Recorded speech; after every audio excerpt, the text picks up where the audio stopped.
Nombreux sont les moyens dont Dieu se sert pour se révéler à nous et nous faire entrer dans sa communion. La nature parle sans cesse à nos sens. Les cœurs sensibles sont touchés par l'amour et la gloire de Dieu qui se révèlent dans les œuvres de ses mains. L'oreille attentive entend et comprend la voix de Dieu dans la nature.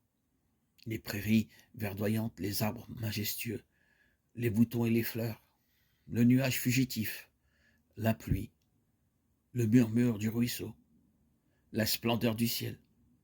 Tout parle à nos cœurs et nous invite à faire connaissance avec celui qui a créé toutes choses. Notre Sauveur a relié ses précieux enseignements aux choses de la nature. Les arbres, les oiseaux, les fleurs de la vallée, les montagnes, le lac, la voûte azurée, aussi bien que les incidents de la vie quotidienne, ont été utilisés par le Seigneur pour nous enseigner la vérité et nous rappeler constamment ses enseignements, même au milieu des tracas de la vie. Dieu veut que ses enfants apprécient ses œuvres et prennent plaisir aux beautés simples et discrètes dont il sait plus orner notre demeure terrestre. Il aime ce qui est beau, mais il affectionne par-dessus tout la beauté du caractère. Et il désire que nous cultivions la pureté et la simplicité, les vertus modestes reflétées par les fleurs. Pour peu que nous ouvrions les yeux, les œuvres de Dieu nous donneront des leçons précieuses d'obéissance et de confiance. Depuis les étoiles qui suivent de siècle en siècle dans l'espace infini leur sentier invisible jusqu'à l'atome imperceptible, la nature obéit à la volonté du Créateur. Et Dieu prend soin de tout ce qu'il a créé.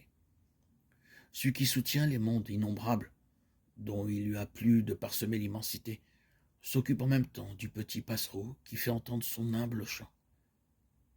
Quand les hommes se rendent à leur travail quotidien, quand ils prient, quand ils se couchent le soir et quand ils se lèvent le matin, quand le riche donne des festins dans son palais ou quand le pauvre rassemble sa famille autour de son frugal repas, toujours et partout notre Père céleste veille avec tendresse sur ses créatures.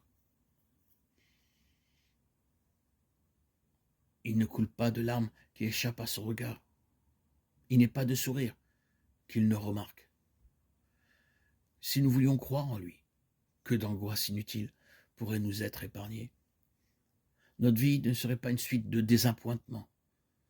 Toute chose, grande ou petite, serait remise entre les mains de celui qu'aucune multiplicité d'occupations ne tracasse et que n'accable aucun fardeau. Nous jouirons d'un repos d'âme que beaucoup ne connaissent plus depuis longtemps.